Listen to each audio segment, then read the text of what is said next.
बिस्मिल्लाहिर्रहमानिर्रहीम रब्बिश्रह ली सदरी वयस्सिर ली अमरी वाहलुल उक़दतम मिन लिसानी यफ़क़हू क़ौली। Doctor Nusrat Amna from simplify radiology. जब चोट लगे या जोड़ों में दर्द हो, सूजन हो, तो हमें फ़ौरी तौर पे क्या करना चाहिए? हीट पैड का इस्तेमाल करना चाहिए या आइस पैक? इस सिलसिले में अक्सर पेशेंट को कन्फ्यूजन हो जाती है, इसलिए आपको ये समझना बहुत ज़रूरी है कि हीट थेरेपी का क्या मकसद है और आइस पैक्स किस तरह से दर्द को कम करता है। हीट थेरेपी या गर्मी खून की नालियों को खोल देती है और उस एरिया में खून की सप्लाई को ज़्यादा कर देती है, जबकि आइस पैक्स वेजो कंस्ट्रक्शन करती है, यानी खून की नालियों को तंग कर देती है और मुतासरा हिस्से में खून की सप्लाई को कम कर देती है। अब हम एक्यूट और क्रॉनिक इंजरी का फ़र्क वाज़े करते हैं। एक्यूट यानी ताज़ा चोट, जिसमें आपको रेडनेस, सोजन और दर्द अलामतें पाई जाती हैं, जबकि क्रॉनिक इंजरी यानी पुरानी दर्दें जैसे जोड़ों का दर्द, कमर का दर्द, गर्दन का दर्द। एक्यूट इंजरी के एग्जांपल्स जैसे खेलते हुए गिर जाना, घर में सीढ़ियों से गिर जाना, टखने पर या कोहनी पर चोट और सोजन का आ जाना और दर्द महसूस होना।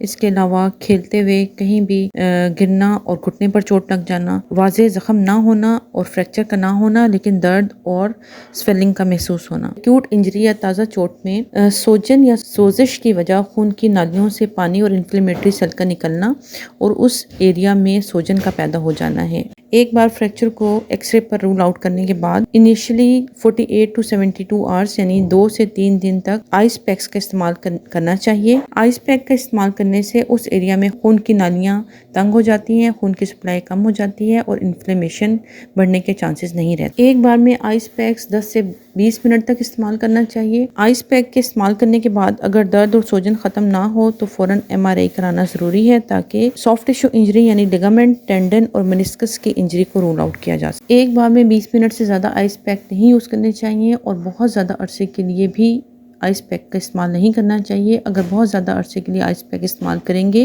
तो ज़ख्मी टिश्यूज़ को हीलिंग के लिए खून की सप्लाई या ब्लड सप्लाई चाहिए होती है, वो रुक जाएगी। वो डायबिटिक पेशेंट जो न्यूरोपैथी का शिकार हों, उनको आइस पैक्स इस्तेमाल नहीं करने चाहिए। इसके अलावा आइस पैक्स को डायरेक्ट स्किन पर नहीं लगाना चाहिए। स्किन पर ब्रूज अपीयर हो तो फ़ौरन आइस पैक्स रिमूव कर देने चाहिए। गिरने की वजह से अगर शोल्डर पर इंजरी हो, मूवमेंट रिस्ट्रिक्टेड हो, एक्सरे पर कोई फ्रैक्चर ना हो, तो इसका मतलब है कि अंदर स्वेलिंग है। इस सिलसिले में शोल्डर पर आइस पैक्स का इस्तेमाल करना चाहिए। एल्बो इंजरी की सूरत में अगर फ्रैक्चर ना हो तो एल्बो पर हीमाटोमा होता है, जिसको रिमूव करने के लिए और दर्द और सोजन को कम करने के लिए आइस पैक का इस्तेमाल किया जाता है।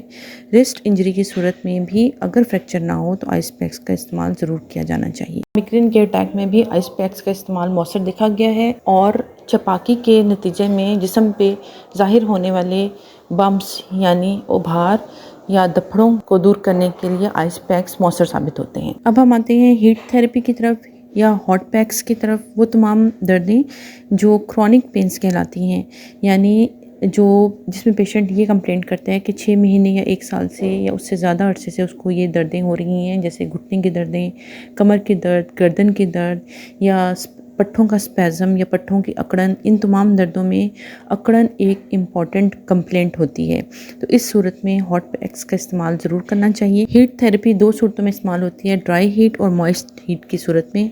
ड्राई हीट में हीट पैड इस्तेमाल किए जाते हैं, जबकि मॉइस्ट हीट में हॉट टॉवल और हॉट बाथ का इस्तेमाल किया जाता है। मॉइस्ट हीट पेनिट्रेशन के हिसाब से ज़्यादा इफेक्टिव है, इसलिए इसमें आप टॉवल को गर्म पानी में डिप करके इस्तेमाल कर सकते हैं, जबकि हॉट वाटर बॉटल को गर्म पानी से भर के टॉवल में लपेट कर भी इस्तेमाल किया जा सकता है। इसके अलावा जेल पैक्स को हीट करके कपड़े में लपेट कर इस्तेमाल किया जाता है। एक सिटिंग में 15 से 20 मिनट तक इस्तेमाल करें और इसको वार्म रखें, ज़्यादा हॉट ना रखें ताकि स्किन डैमेज ना हो। काउंटर इंडिकेशन हीट, ओपन चोट हो, ब्रूज हो, अगर कोई इन्फेक्शन हो उस एरिया में, अगर पेशेंट DVT का मरीज़ हो या एक्यूट इंजरी हो, उस सूरत में आप हीट थेरेपी इस्तेमाल नहीं कर सकते। बाज़ दफ़ा पेशेंट कंप्लेंट करते हैं कि सुबह उठकर गर्दन अकड़ी हुई होती है। इस सूरत में गर्दन के मसल स्पैज़म का शिकार हो चुके होते हैं। इस सिलसिले में हीट पैड इस्तेमाल किए जा सकते हैं। बाज़ दफ़ा ओवर रनिंग या ओवर वॉकिंग की सूरत में नीचे वाली टांग के मसल अकड़ जाते हैं। इस सिलसिले में आप हीट पैड का इस्तेमाल कर सकते हैं। हीट